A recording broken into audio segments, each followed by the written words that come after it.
So I got two confessions to make. Confession number one. This is a little uncomfortable.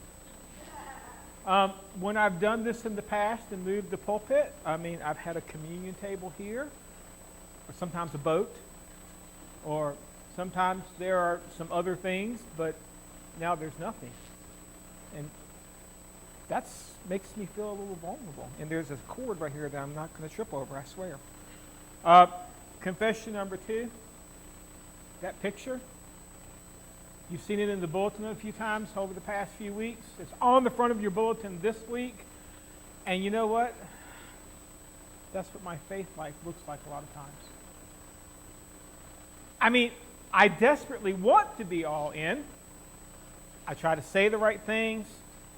I try to do the right things. I even try to think the right things. But let's face it, in the end, my faith life, well, it's kind of like a Dunkin' Donut. And here's what I mean by that. Really, really, really sweet on the edges, but in the end, there's a great big hole right in the middle.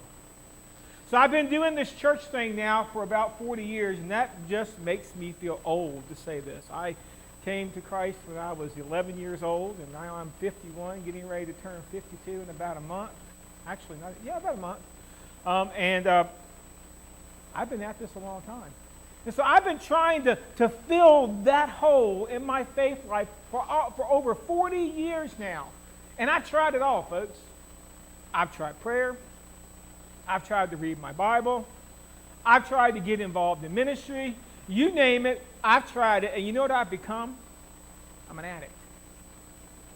I'm an addict. I am addicted to trying to fill the hole. And you know what? I haven't done it. And that discourages me. I've been at this for 40 years and still, sometimes it's a little hole and sometimes it's a big hole. But the hole just never seems to get all filled. And I know it's got to be me. I know there's got to be something that I am missing, because Jesus tells us in John chapter 10, verse 10, I have come that you may have life and have it to the full. No hole. It's supposed to somehow complete me. It's supposed to somehow fix everything in my life. And so that has kind of been what this wacky year of 2020 has been all about. And it has been a crazy year. It's been a crazy year from the perspective of how we do church, to what we're doing at church, to what we're going to do in the building, to how we're going to preach things, to how things are going to... It's just been totally crazy. But all throughout this, we have been looking at this idea of living faith. Now, if that term means nothing to you, either you've been asleep for the first 8 months of this year, or you're new here.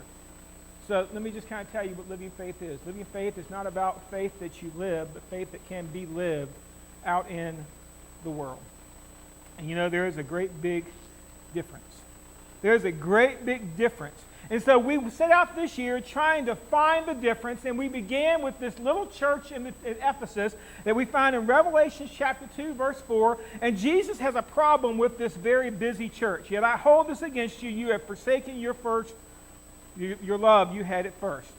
The church at Ephesus had a lot going for it, but it was missing something. Something that happened over the years, and Jesus agreed with them, in fact, that, hey, you're a great church, you're doing a lot of good things, you're doing a lot of things you should, but this thing that you're missing, this thing that's not with you anymore, it makes all the difference between just doing church and having living faith. So he gives them some advice. The Dear Abby column for Jesus: consider how far you have fallen, repent and do the things you did at first. So go back to the beginning, go back to the start of the relationship, go back and figure out that thing that really made you say, why do I want to get in this relationship with Jesus? Why is that? And it's because what? We started out with a love affair of Jesus. I didn't get into this church thing because, somebody told me I had to do this, that. It was because I met this guy named Jesus, and he was incredible. And I wanted to know more about him. Now, you have to realize, though, this was not just advice from Jesus. Jesus was actually giving them a command. Because in that command, he said, this is do or die. This is what he says: if you do not repent, I will come to you and remove your lampstand from its place. So you understand, if you can't repent, if you can't change, if you won't come back, the relationship is over. It's not going to work this way. You can't stay where you are forever. So we have set out a request in 2020, and let me just kind of catch you up on where we are. We started in the book of Jeremiah, which is the prophet in the Old Testament who had this call to the land of Israel to come back to repentance through a real relationship. And we had all the object lessons that Jeremiah did, and we did all of those object lessons here on the stage. And I'll let you see what it is that God wants you to come back to a real meaningful relationship. Then we just finished up a block of sermons that were all about Jesus. We did the Easter experience that kind of talked about what did Jesus do.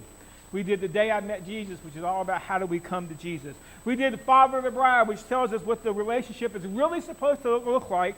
And then we did Jesus tweets, where we talked about what did Jesus say? What did Jesus say about my life? And well, we're not going to stop talking about Jesus, but we are going to switch gears just a little bit. We're going to enter into a block of sermons that are going to be all about our faith. We're going to start with this idea of something is missing. Then after that, we're going to go and look at 4 fantastic foundations of faith, my personal faith. And then we're going to finish up heading to Christmas with this thing called smart faith. So this is where we're headed because we're going to end this year of living faith, not talking just about Jesus, talking about your faith. What does it mean to you? And so I guess you want to know, what is this sermon really going to be all about? What are we going to do in this series? Because we have an objective. And our objective, in the end, I want to fill the hole. That's a lofty goal. I've been at this for 40 years. I want to fill the hole. And I don't want to just fill it with changed activities. I want to fill that hole with changed attitudes, namely my attitude. My attitude toward my relationship with Jesus has to change. You see, we're going to do this by looking at lives in Scripture that had these missing things, these things that there's something that's missing. They had them, and we're going to look at them so we can understand what they are. Now, I do want to warn you, this may be a little bit of a rerun series for some of you, because some of the clips I'm going to use, I have used here before, but that's okay. Sometimes repetition is the mother of learning. But the question is in this something's missing, where do we start? How about we let these guys help us out? Jesus, I just don't trust you. You don't trust me? No, I mean, I want to trust you, I just don't. I have an exercise that I think will really help. Oh, okay. Stand here and face this direction. Now, do you trust me? No, I just said I don't trust you. This is all part of the exercise. Oh, All right? okay. Whenever I ask you if you trust me, you say, yes, Jesus, I trust you. Even though I don't. It's practice. Okay. So, do you trust me? Yes, Jesus, I trust you. Now, fall back. Are you going to catch me? Don't worry about that. Okay, that's the part I'm worried about. You can do this, okay? Just trust me. Trust you. Fall back. Okay, well, Jesus, I trust Good. you. Yes, I do trust you. Okay. Woo! Okay. Great. Let's try this again. Just face this direction and keep your feet planted. All right? Do you trust me? Yes, Jesus, I trust you. Now, fall back. Okay, I'm gonna do it. All right. I'm really gonna do it. Good. Oh, Jesus, you're really good! I didn't think you were gonna get me, but you did! Oh, that was great! That was great! You're ready for level 2. Level 2, here I Yes. come, baby! Woo! Woo! Okay, hold it. Oh, you know what? You're too close. You need to move back. Ah, right. Okay. This one's a little bit different. Oh, okay. Stand here, Uh-huh. but face me. Oh, forward fall. I can Okay. do that. Wait. Whoa. Okay. Wait for my signal. Oh, right, the Jesus signal. Yes, the Jesus signal. Do you trust me? Yes, Jesus, I trust you so much. Good. Fall back. That's awesome. It is awesome, especially when you do it. Seriously? Of course. Okay, Jesus, I don't know if you noticed this, but there is nobody over there. I know it looks that way to you. It looks that way. It is that way. You can do this, Laura. Just trust me and fall back. Jesus, I can't do that. We can do it together. I can't. You can. I won't.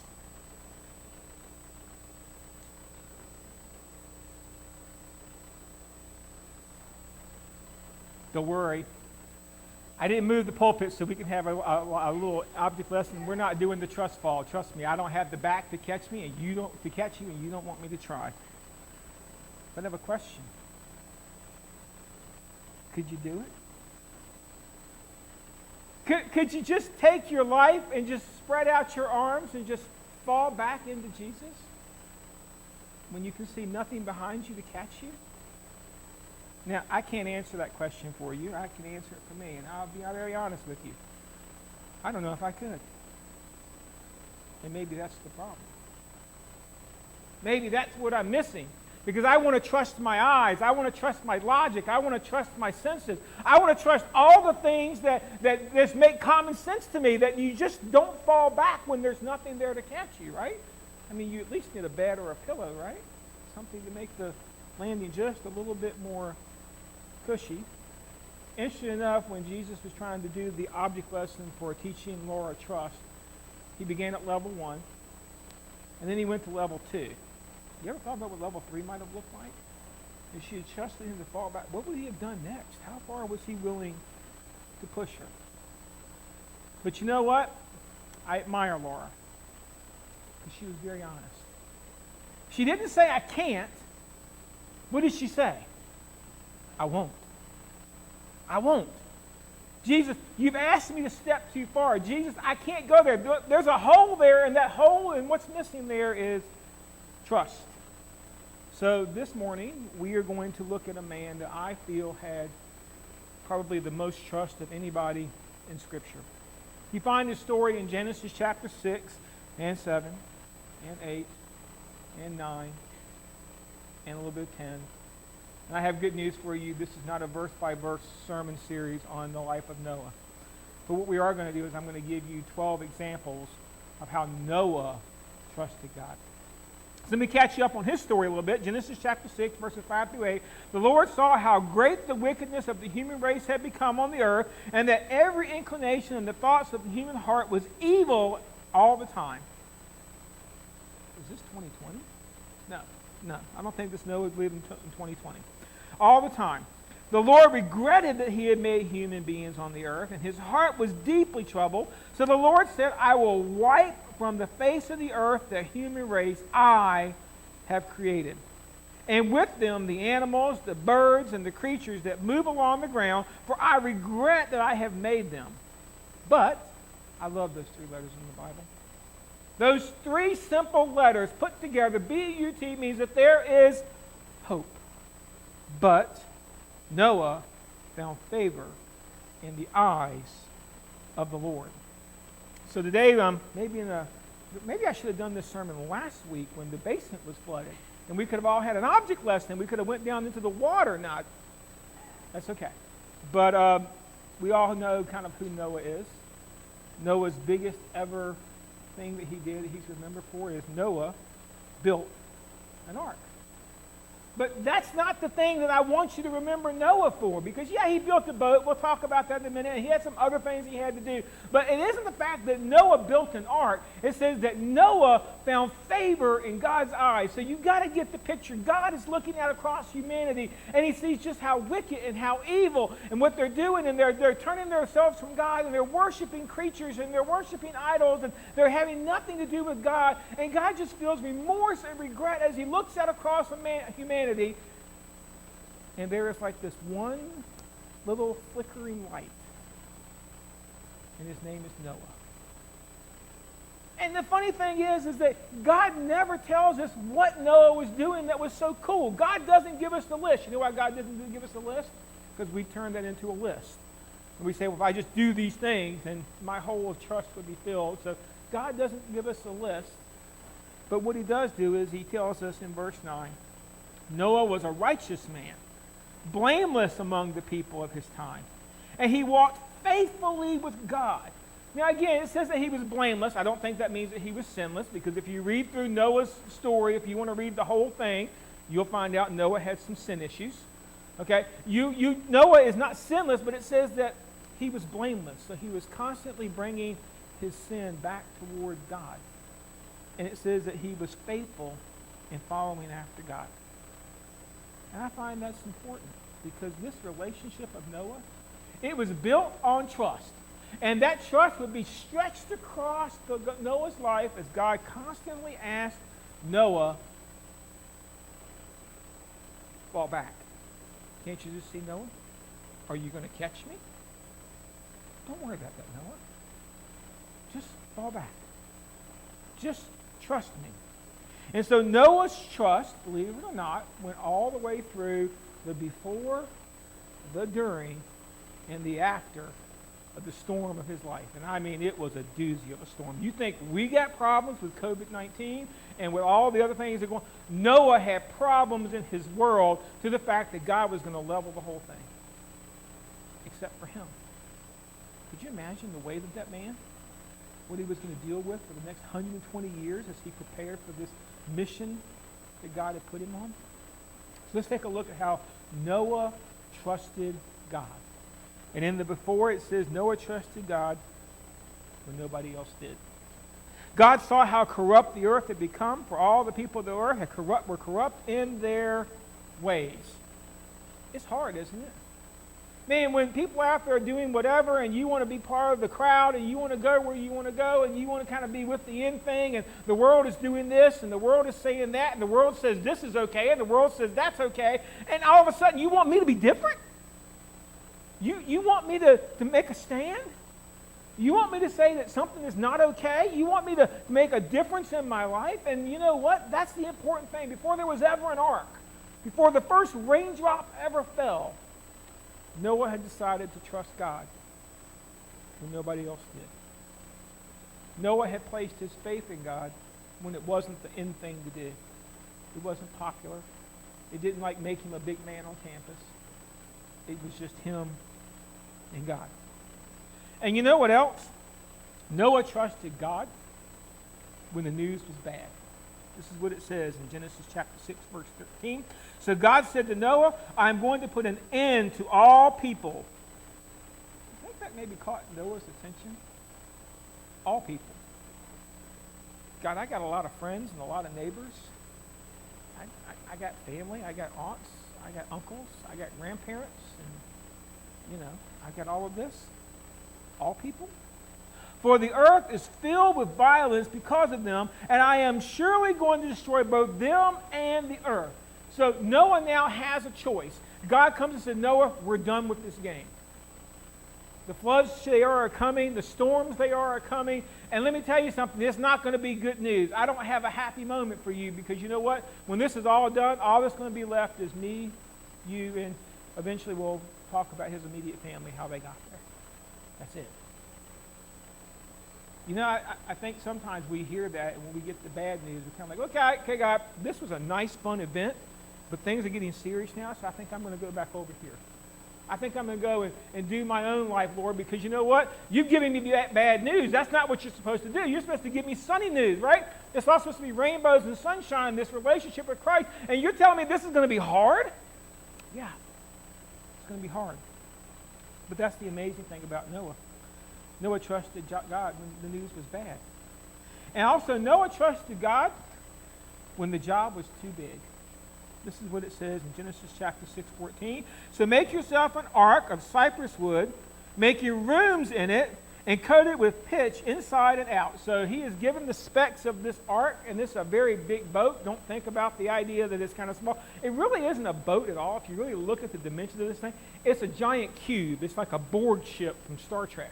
Okay, it's this giant cube structure that God gives him. And he says, I want you to do this, and I want you to subdivide it and all the different things, and I want you to waterproof it, and so I want you to build an ark.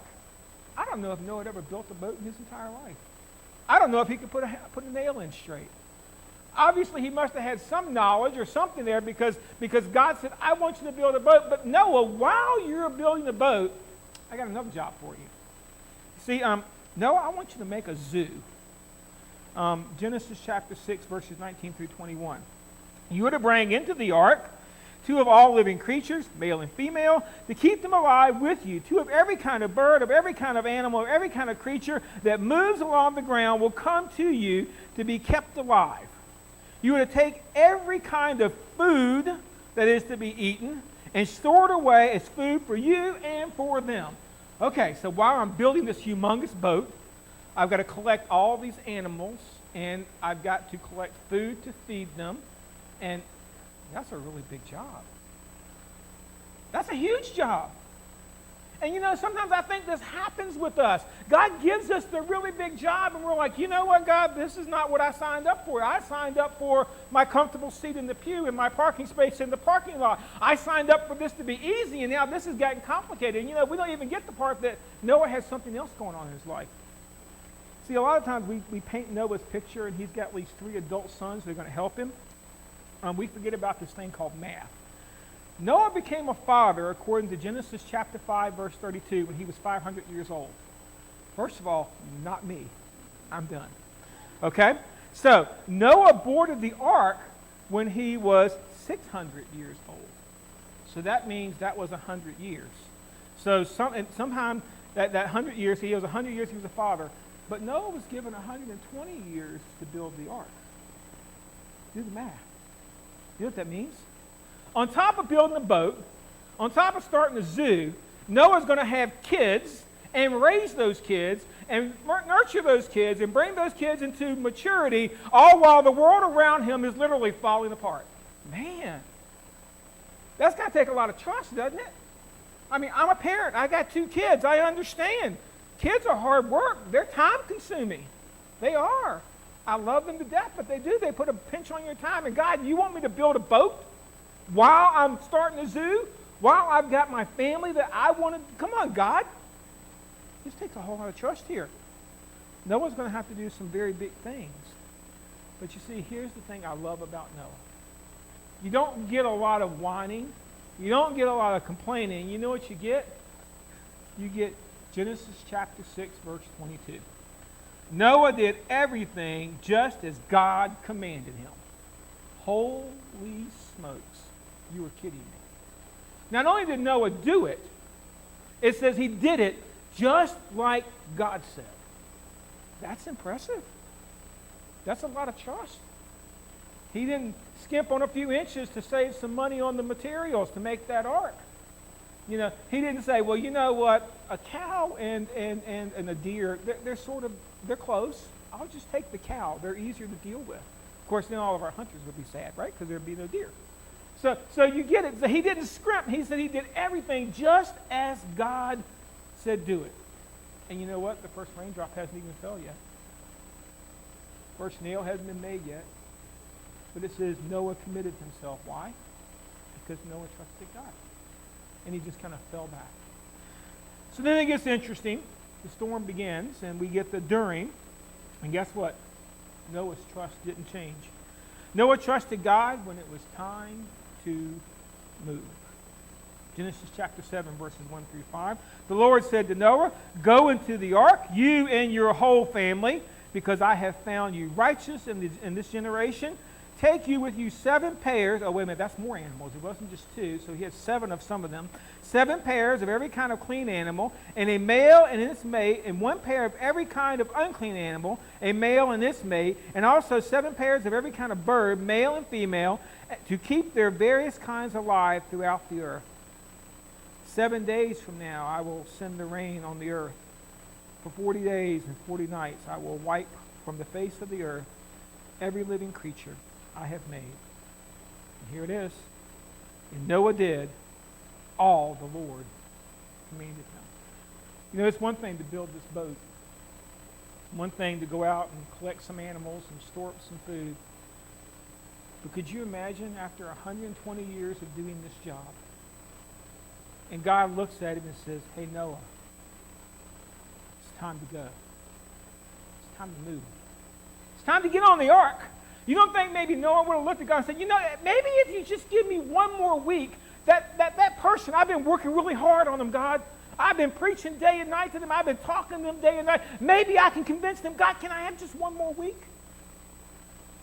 Lord, don't you think there's somebody else that can come with me? Noah's going to have to say goodbye to every human relationship he's got other than his wife and his kids. That's got to be hard.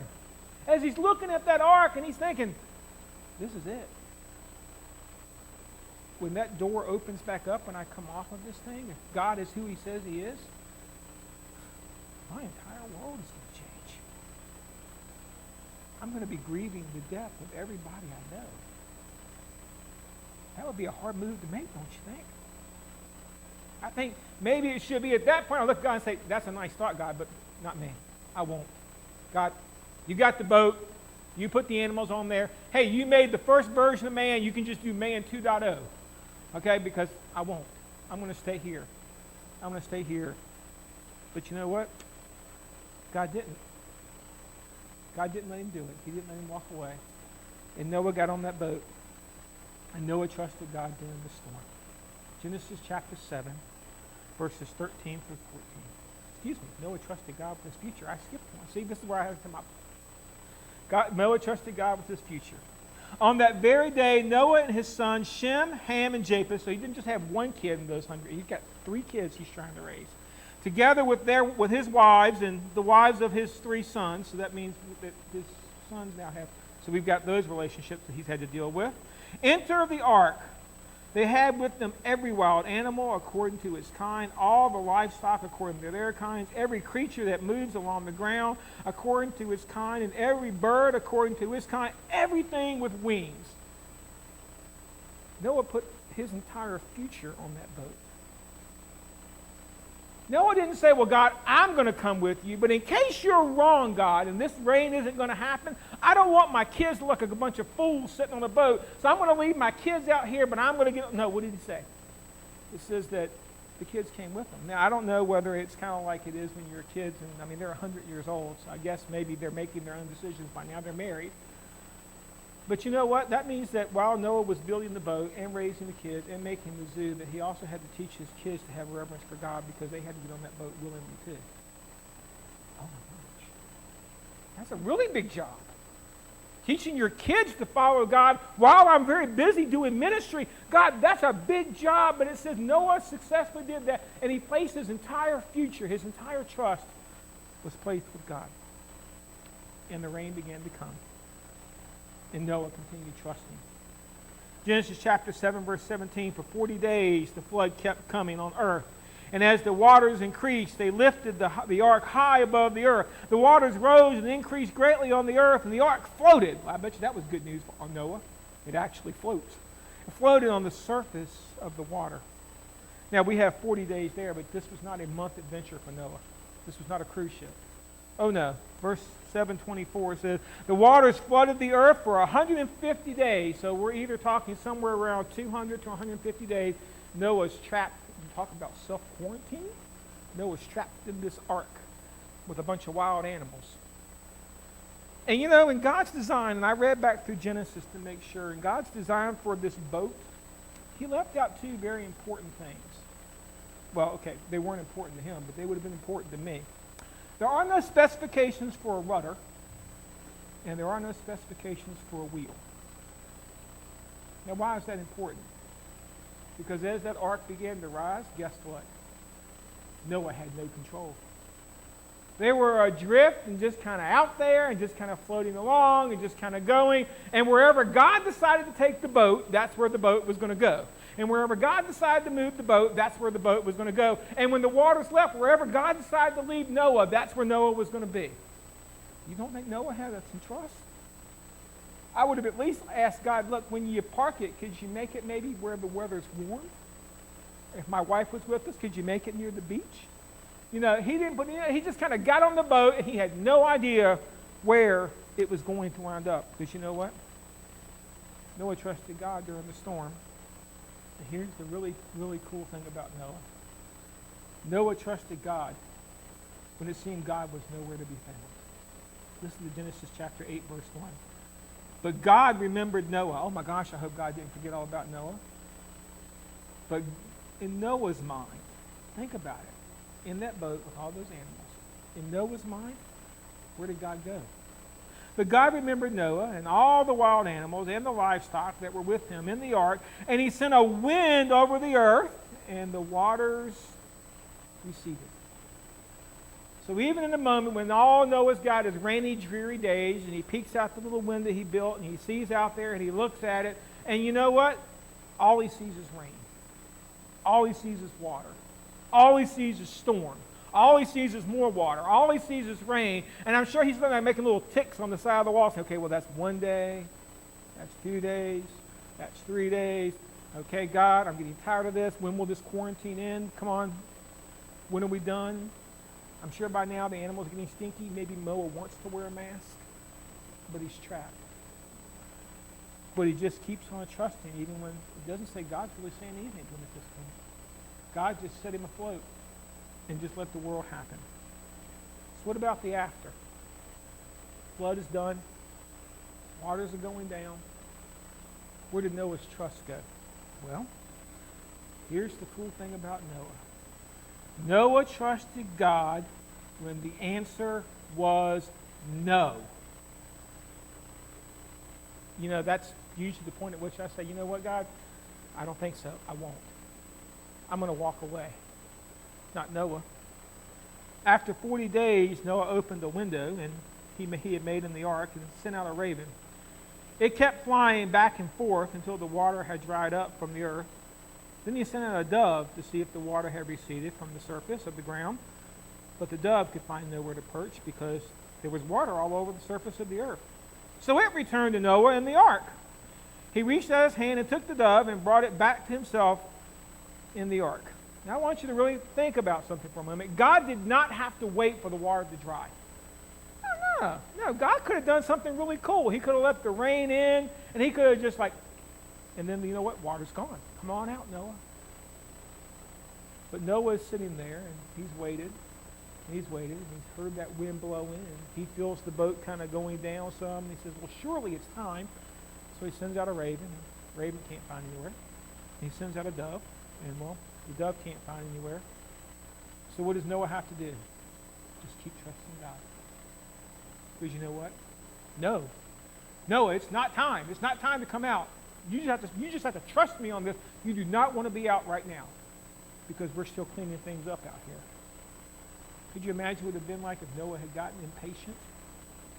If Noah had lived during COVID-19, I got a feeling he'd probably still be okay with being quarantined because he's like, you know what? You guys ain't got nothing on me. Try it when your boat is moving. At least yours is sitting still. He would have trusted God. He would have just kept on trusting. And you know what? No is bad enough, but then Noah continued to ask God. You can just kind of count this like his prayer life. And then he got the worst answer than no. Noah trusted God when the answer was wait. This is what it says in 8, 9 through 11. He waited 7 more days, so he's already been on this boat for around 200. He waited 7 more days and again sent out a dove from the ark, so he's not giving up.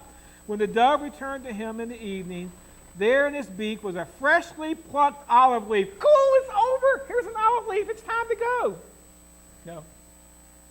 No. Then Noah knew that the water had receded from the earth. Oh, no more water, dry land. Time to go. Nope.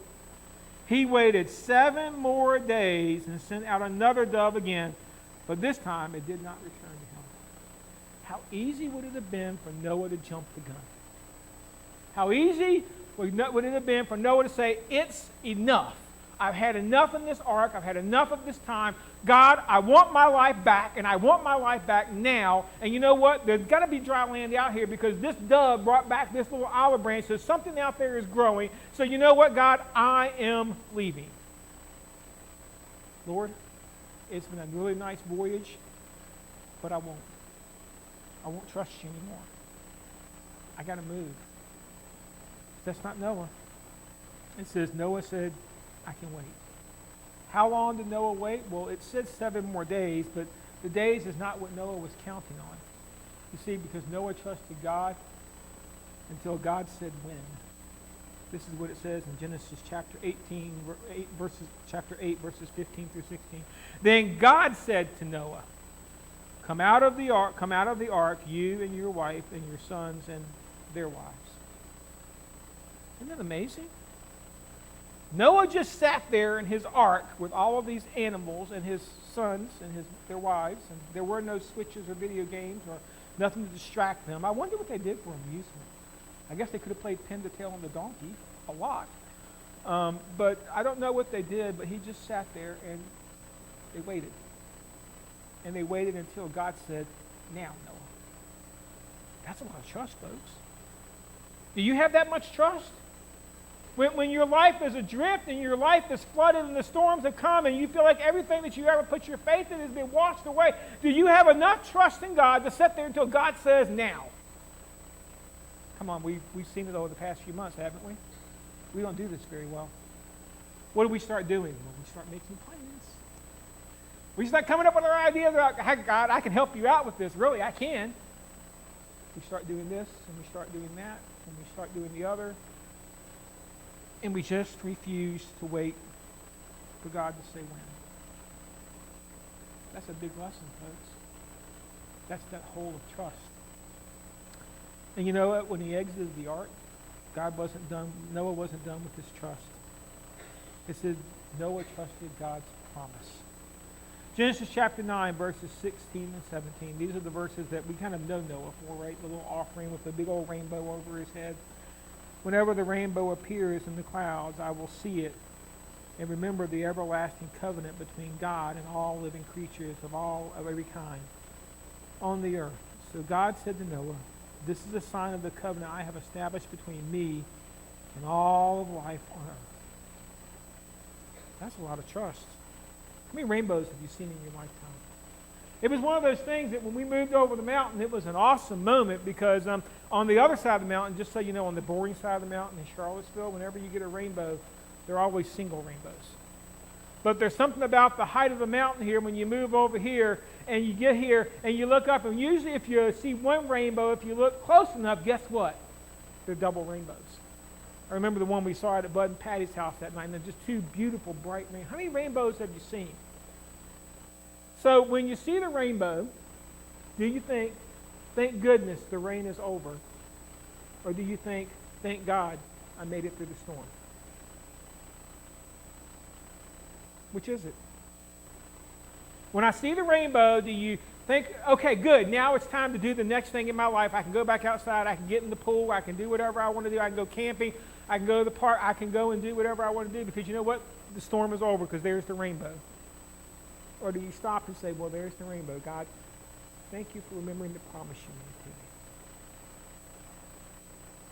made to me. See, this hole of trust is where we have to start. Eventually, I've got to get my life in such a place that I am willing to trust God before, during, and after the storm. I have got to take my entire life and I've got to let it fall right back into God. And you know what? That's hard. That's difficult. Because most of the time what I do is God says, well, let's take it to level 2. There's nobody back there. I don't see the future. I don't see the answer. He says, fall back. And I said, I don't think so. I won't. I'm done, God. And then usually a couple days later I come to my senses and like, you know what, I probably should have just trusted God. But you do realize what happens, right? The hole is back. That hole that I had tried to stuff with all my religious activities, it's back. And it's back because I chose to stop trusting God. So this is where we start. And I want you to answer for yourself. You don't have to raise your hand. We're not taking a poll. There's no fill in the blank where you have to put a checklist to say, yes, you passed this test. Are you willing to trust God with your entire life? Even when he asks you to do some very difficult and complicated things. If you're not, the hole's never going to go away. You're just going to keep trying to stuff. And you're just going to keep doing the things. And you're going to say, why isn't this getting any better for me? Let me give you an answer. Because something's missing. You got to trust God.